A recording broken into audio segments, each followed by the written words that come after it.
Greenland দখলে মার্কিন president Donald ট্রাম্পের হুমকির জেরে দ্বীপটিতে সেনা মোতায়েন করেছে ইউরোপ। তবে হোয়াইট হাউস বলছে সেনা মোতায়েন প্রেসিডেন্ট ডোনাল্ড ট্রাম্পের লক্ষ্য পূরণে কোনো প্রভাব ফেলবে না। হোয়াইট হাউসের প্রেস সেক্রেটারি ক্যারোলিন লিভিট সাংবাদিকদের কথা বলেন। লিভিট বলেন, আমি মনে করি না যে ইউরোপীয় সেনারা প্রেসিডেন্টের সিদ্ধান্ত গ্রহণের প্রক্রিয়াকে প্রভাবিত করবে, এমনকি গ্রিনল্যান্ড অধিগ্রহণে তার লক্ষ্যকেও প্রভাবিত করবে না।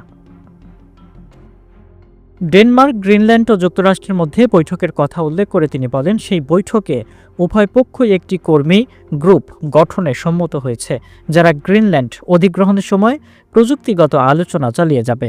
বলা হয়েছে প্রতি 2 থেকে 3 সপ্তাহ পর পর এই আলোচনা অনুষ্ঠিত হবে। এদিকে বৃহস্পতিবার ডেনমার্কের পররাষ্ট্রমন্ত্রী রাসমুসেন সামাজিক মাধ্যমে লেখেন, আর্কটিকের দীর্ঘমেয়াদী নিরাপত্তা বাড়াতে হবে, এই লক্ষ্যে আমরা একমত, কিন্তু পদ্ধতিতে আমরা একমত নই। তিনি বলেন, এটি 2026 সাল, এখন আপনি মানুষের সঙ্গে বাণিজ্য করতে পারেন, কিন্তু আপনি মানুষ নিয়ে বাণিজ্য করতে পারবেন না। ট্রাম্প জোর দিয়ে বলছেন তিনি গ্রিনল্যান্ড নিয়ন্ত্রণ নিতে চান, কিন্তু গ্রিনল্যান্ডবাসী বলছেন যে এটি বিক্রির জন্য নয়। দ্বীপটি ডেনমার্কের একটি আধা স্বায়ত্তশাসিত অঞ্চল, যে দেশের প্রধানমন্ত্রী মেটে ফেডেরিকসন সতর্ক করে বলছেন, যদি মার্কিন যুক্তরাষ্ট্র জোর করে গ্রিনল্যান্ড দখল করার চেষ্টা করে তাহলে এটি ন্যাটোর ভেঙে যাওয়ার কারণ হতে পারে।